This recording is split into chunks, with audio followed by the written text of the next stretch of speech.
Hello friends, welcome to Vaidehi media. Friends, இன்றைக்கி நம்ம சேனலில் சூப்பரான எக் பிரியாணி எப்படி செய்கிறது அப்படின்றத பற்றி தான் பார்க்க போகிறோம். வாங்க வீடியோக்குள்ளே போகலாம். எக் பிரியாணி செய்கிறதுக்கு ஒரு 6 முட்டை வேக வச்சு எடுத்து வச்சுருக்கிறேன். இதை வந்து ஃபோக் ஸ்பூனில் இந்த மாதிரி ஒரு 4 இடத்துல ஹோல்ஸ் போட்டு வச்சுக்கணும். ஏன்னா இப்படி ஹோல்ஸ் போட்டு வச்சுக்கிட்டோன்னா நம்ம ஃப்ரை பண்ணும்போது அந்த உப்பு காரம்லாம் இதுக்குள்ளே போகும். அதனால தான் நம்ம ஹோல்ஸ் போட்டு வச்சுக்கிறது. இப்போ இந்த ஹோல்ஸ் போட்டு வச்சுருக்கிற முட்டையை எப்படி ஃப்ரை பண்ணுறது அப்படின்ட்டு பார்க்கலாம். ஒரு வாணலியில் எண்ணெய் ஊற்றி வச்சுருக்கிறேன். எண்ணெய் வந்து ரொம்ப காயக்கூடாது, லைட்டாக காயணும். கொஞ்சோண்டு மிளகாத்தூள்,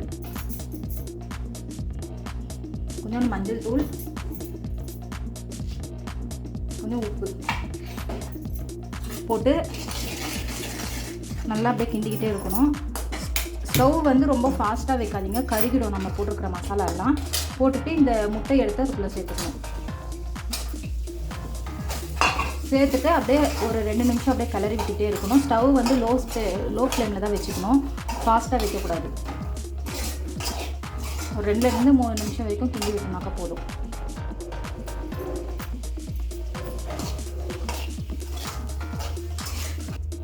இங்கே பாருங்கள், இப்போ முட்டை நல்லா ஃப்ரை ஆகிடுச்சு. இதை அப்படியே ஓரமாக வச்சுக்கலாம். இப்போ குக்கரில்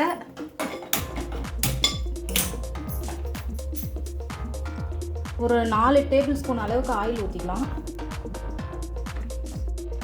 எண்ணெய் காஞ்சிடுச்சு. இப்போ 2 பிரியாணி இலை, ஒரு அரை டீஸ்பூன் சோம்பு, 3 கிராம்பு, ஒரு 3 பீஸ் பட்டை, 2 ஏலக்காய் வச்சுருக்கிறேன். இது எல்லாத்தையுமே இதில் ஆட் பண்ணிக்கலாம். இது கொஞ்சம் நல்லா பொரியட்டும்.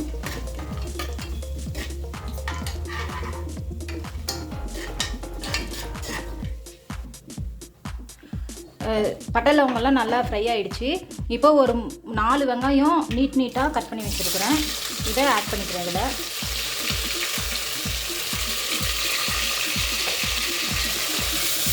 இது நல்லா பொன்னிறமாக ஆகிற வரைக்கும் நல்லா ஃப்ரை பண்ணணும். வெங்காயம் ஃப்ரை ஆகிறதுக்கு கொஞ்சோண்டு ஒரு 1/4 டீஸ்பூன் மட்டும் உப்பு ஆட் பண்ணிக்கிறேன். உப்பு ஆட் பண்ணிட்டோம்னாக்கா சீக்கிரமாக வெங்காயம் ஃப்ரை ஆகிடும். இங்கே பாருங்கள், வெங்காயம் நல்லா பொன்னிறமாக வதங்கிடுச்சு. இப்போ ஒரு 1.5 ஸ்பூன் அளவுக்கு இஞ்சி பூண்டு பேஸ்ட் ஆட் பண்ணிக்கிறேன். ஆட் பண்ணிவிட்டு நல்லா அது பச்சை ஸ்மெல் போகிற அளவுக்கு நல்லா ஃப்ரை பண்ணணும். அதே மாதிரி இஞ்சி பூண்டு பேஸ்ட் போட்ட உடனே அடி பிடிக்கும். அதுக்காக ஸ்டவ் வந்து லோ ஃப்ளேமில் வச்சுக்கிட்டு நல்லா ஃப்ரை பண்ணி எடுத்துடணும். இஞ்சி பூண்டு பேஸ்ட் நல்லா வதங்கிடுச்சு. இப்போ ஒரு கைப்பிடி வந்து புதினாவும் ஒரு கைப்பிடி கொத்தமல்லியும் போட்டுக்கலாம். போட்டுக்கிட்டு நல்லா ஒரு 2 நிமிஷம் கிண்டி விட்டுடலாம்.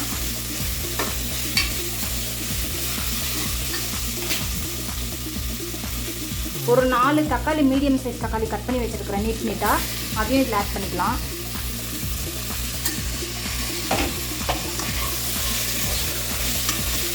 தக்காளி நல்லா வதங்கணும், நல்லா சாஃப்ட் ஆகிற வரைக்கும் நல்லா வதக்கிட்டே இருக்கணும் கைவிடாமல். இஞ்சி பூண்டு பேஸ்ட் போட்டதுனால அடி பிடிக்கும், அதனால் கைவிடாமல் கிண்டிக்கிட்டே இருங்க. இங்கே பாருங்கள், தக்காளி வெங்காயம்லாம் சூப்பராக வதங்கிடுச்சு. இப்போ நம்ம இதில் மசாலா எல்லாமே ஆட் பண்ணிக்கலாம்.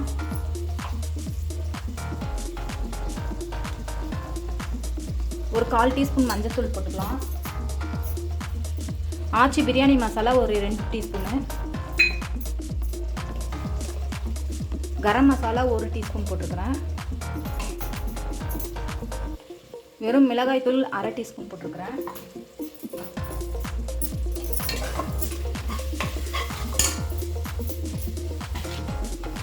உப்பு தேவையான அளவு போட்டிருக்கிறேன். உப்பு நம்ம ஆல்ரெடி வெங்காயத்தில் போட்டிருக்கிறோம், அதனால் அதுக்கேற்ற மாதிரி அட்ஜஸ்ட் பண்ணிக்கோங்க. போட்டுட்டு இது ஒரு 2 நிமிஷம் நல்லா கிண்டி விட்டுறணும்.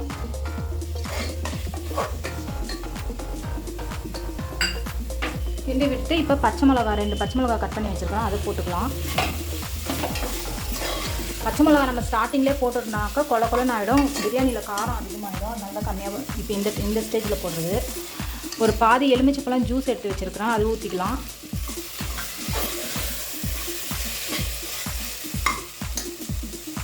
இப்போ ஸ்டவ்வை லோ ஃப்ளேமில் வச்சுட்டு ஒரு சின்ன கப்பில் 1 கப்பு தயிர் எடுத்துருக்கிறேன், அதை ஆட் பண்ணிக்கலாம்.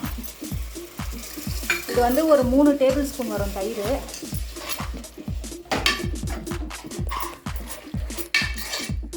தயிர் ஊற்றும்போது நம்ம ஸ்டவ் ஃபாஸ்ட்டாக வச்சுருந்தோம்னாக்கா தயிரெல்லாம் திரிஞ்சு போயிடும். அதனால தான் நம்ம ஸ்டவ் வந்து லோ ஃப்ளேமில் வச்சுக்கிறது.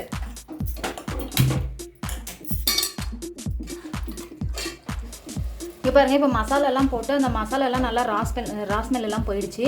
எண்ணெய்லாம் சூப்பராக பிரிஞ்சு வந்துடுச்சு. இப்போ இந்த ஸ்டேஜில் நான் அரிசி வந்து ஒரு 1/2 கிலோ அரிசி எடுத்து நல்லா 1/2 மணி நேரம் ஊற வச்சு வச்சுருக்கிறேன். அந்த அரிசி இதில் போட்டுக்கணும்.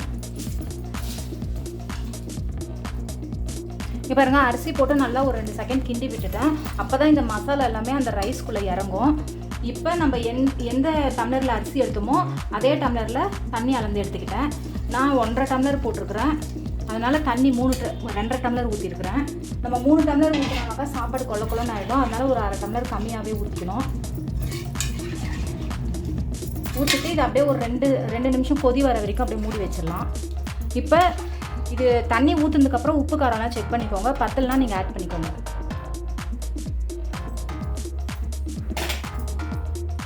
இங்கே பாருங்கள், ஒரு 2 நிமிஷத்தில் சூப்பராக கொதி வந்துடுச்சு.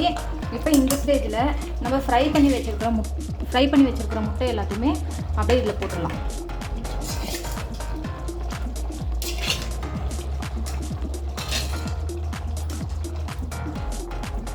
போட்டுட்டு இந்த மசாலாவையும் இதுக்குள்ளே ஆட் பண்ணிக்கலாம்.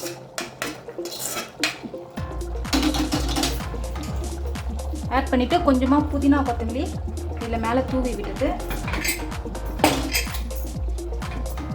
குக்கர் மூடி போட்டு மூடிடலாம்.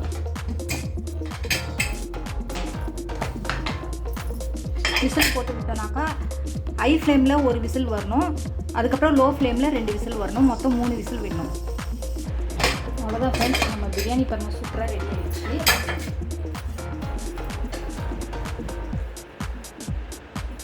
பாருங்கள் எவ்வளோ சாஃப்டாக இருக்குது.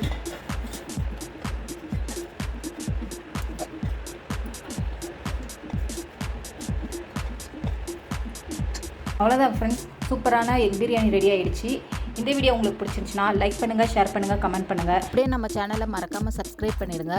பக்கத்தில் உள்ள பெல் பட்டனையும் கிளிக் பண்ணிவிடுங்க. பாய்.